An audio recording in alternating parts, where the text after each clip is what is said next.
नमस्कार दोस्तों, मैं रुद्र मृत्युंजय। आपका मेरे YouTube channel RMGK Hindi Dnyaneshwar में बहुत बहुत स्वागत है। मैं आशा करता हूं दोस्तों आप लोग सभी ठीक होंगे। दोस्तों, आज हम महात्मा गांधी के नेतृत्व में 6 प्रमुख आंदोलनों की जानकारी प्राप्त करेंगे। राष्ट्रपिता महात्मा गांधी, जिनका जन्म 2 अक्टूबर 1869 को हुआ था, पूर्व स्वतंत्रता आंदोलन के एक प्रतिष्ठित नेता थे। महात्मा गांधी एक बहुत सम्मानित नेता थे और उन्हें शांति और अहिंसा के अंतर्राष्ट्रीय प्रतीक के रूप में माना जाता है। राष्ट्रपिता महात्मा गांधी को दुनिया भर में उनके विशाल योगदान के लिए काफ़ी प्रशंसा मिली। महात्मा गांधी के जन्म को अंतर्राष्ट्रीय अहिंसा दिवस के रूप में मनाया जाता है। भारतीय राष्ट्रवादी आंदोलन के एक जाने माने व्यक्ति महात्मा गांधी, चाहे भारत हो या दक्षिण अफ्रीका, लगभग स्वतंत्रता आंदोलनों में अग्रणी व्यक्ति थे। महात्मा गांधी ने अहिंसा की विचारधारा का पालन किया, जिस पर उनके सभी आंदोलन आधारित थे। गांधी जी स्वतंत्रता आंदोलनों के माध्यम से असहयोग आंदोलन, सविनय अवज्ञा आंदोलन या चंपारण जैसे आंदोलनों में हमेशा मानव अधिकारों के लिए खड़े रहे। महात्मा गांधी ने औपनिवेशिक शासन, अंग्रेज के शासन के चुंगल से भारत को आज़ाद कराने के लिए अपना खून पसीना बहाया। लाखों भारतीयों के सहयोग के साथ महात्मा गांधी ने आखिरकार सफलता की ओर अपना कदम बढ़ाते हुए भारत के स्वतंत्रता आंदोलन से भाग लिया। गांधी जी पिछली पीढ़ियों के लिए और आने वाली पीढ़ियों के लिए अहिंसा, असहिष्णुता, सच्चाई और सामाजिक कल्याण पर अपने विचारों के लिए एक सच्ची प्रेरणा रहे हैं। महात्मा गांधी जी की 150वीं जयंती के अवसर पर आइए उनके जीवन काल के दौरान उनके नेतृत्व में हुए कुछ प्रमुख राष्ट्रवादी आंदोलनों में से कुछ पर नज़र डालते हैं। नंबर 1, चंपारण आंदोलन 1917 में हुआ। भारतीय स्वतंत्रता संग्राम के लिए बिहार में चंपारण आंदोलन महात्मा गांधी की पहली सक्रिय भागीदारी थी। जब गांधी जी 1915 में भारत लौटे तो उस समय देश अत्याचारी अंग्रेजों के शासन के अधीन था। अंग्रेजों ने किसानों को उनकी उपजाऊ भूमि पर नील और अन्य नकदी फसलों को उगाने के लिए मजबूर किया और फिर इन फसलों को बहुत सस्ती कीमत पर बेच दिया। मौसम की बदहाल स्थिति और अधिक करों की वजह से किसानों को अत्यधिक गरीबी का सामना करना पड़ा, जिसके कारण किसानों की स्थिति अधिक दयनीय हो गई। चंपारण में किसानों की दयनीय स्थिति के बारे में सुनकर गांधी जी की तुरंत अप्रैल 1917 में इस जिले का दौरा करने का निर्णय लिया। गांधी जी ने सविनय अवज्ञा आंदोलन के दृष्टिकोण को अपनाया और प्रदर्शन शुरू किया और अंग्रेज जमींदारों के खिलाफ हड़ताल करके उन्हें झुकाने पर मजबूर कर दिया। इसके परिणाम स्वरूप अंग्रेजों ने एक समझौता पर हस्ताक्षर किए, जिसमें उन्होंने किसानों को नियंत्रण और क्षतिपूर्ति प्रदान की और राजस्व और अंग्रेज में वृद्धि को रद्द कर दिया था। इस आंदोलन की सफलता गांधी जी को महात्मा गांधी की उपाधि प्राप्त हुई थी। खेड़ा आंदोलन 1918 में हुआ। खेड़ा आंदोलन गुजरात के खेड़े जिले में किसानों का अंग्रेज सरकार की कर वसूली के विरुद्ध एक आंदोलन था। 1918 में खेड़ा गांव बाढ़ और अकाल पड़ने के कारण काफ़ी प्रभावित हुआ, जिसके परिणाम स्वरूप तैयार हो चुकी फसलें नष्ट हो गईं। किसानों ने अंग्रेज सरकार से करों के भुगतान को में छूट देने का अनुरोध किया, लेकिन अंग्रेज अधिकारियों ने इनकार कर दिया। गांधी जी और वल्लभ भाई पटेल के नेतृत्व में किसानों ने अंग्रेज सरकार के खिलाफ एक क्रूस युद्ध की शुरुआत की और करों का भुगतान न करने का वचन लिया। इसके परिणाम स्वरूप अंग्रेज सरकार ने किसानों को उनकी भूमि जब्त करने की धमकी दी लेकिन धमकी दी, लेकिन किसान अपनी बात पर अडिग रहे। 5 महीने तक लगातार चलने वाले इस संघर्ष के बाद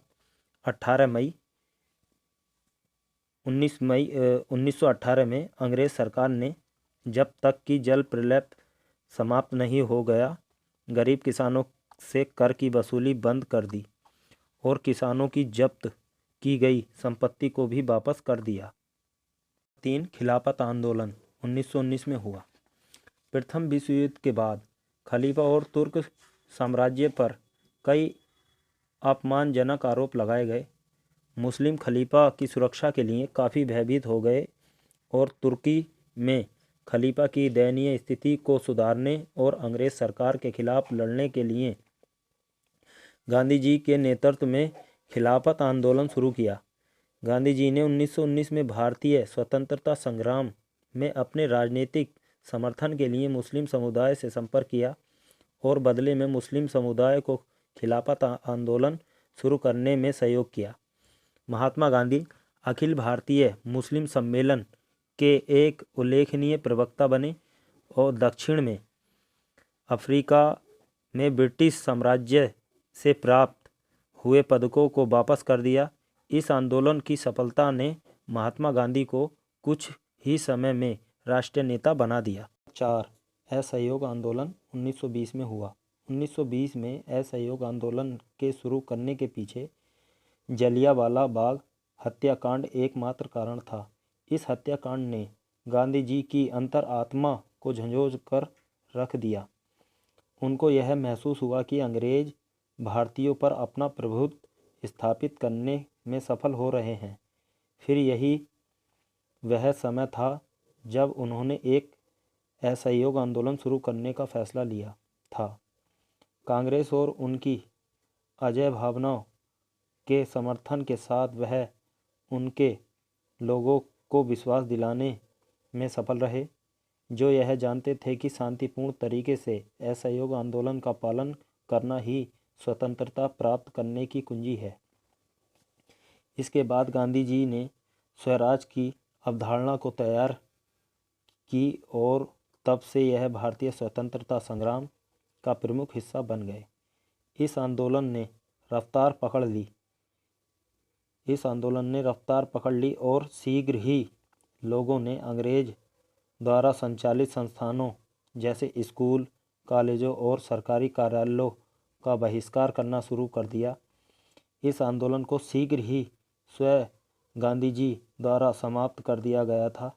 इसके बाद चौरी चौरा की घटना हुई जिसमें 23 पुलिस अधिकारी मारे गए थे। नंबर 5. भारत छोड़ो आंदोलन 1942 में हुआ। भारत छोड़ो आंदोलन महात्मा गांधी द्वारा द्वितीय विश्व युद्ध के दौरान 8 अगस्त 1942 को भारत से ब्रिटिश साम्राज्य को समाप्त करने के लिए चलाया गया था। गांधी जी के आग्रह करने के कारण भारतीय कांग्रेस समिति ने भारत की ओर से बड़े पैमाने पर अंग्रेजों से भारत छोड़ने के तगाजे और गांधी जी ने करो या मरो का नारा दिया। इसके परिणाम स्वरूप अंग्रेज अधिकारियों ने भारतीय राष्ट्रीय कांग्रेस के सभी सदस्यों को तुरंत गिरफ्तार कर लिया और जांच किए बिना उन्हें जेल में डाल दिया। लेकिन देश भर में विरोध प्रदर्शन जारी रहा। अंग्रेज भले ही भारत छोड़ो आंदोलन को रोकने में किसी भी तरह से सफल रहे हों, लेकिन जल्द ही उन्हें यह महसूस हो गया था कि भारत में शासन करने के उनके दिन समाप्त हो चुके हैं। द्वितीय विश्व युद्ध के अंत तक अंग्रेजों ने भारत को सभी अधिकार सौंपने के स्पष्ट संकेत दिए।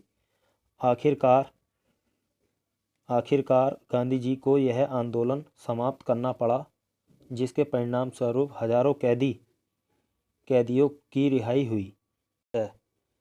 सविनय अवज्ञा आंदोलन, दांडी मार्च और गांधी इरविन समझौता।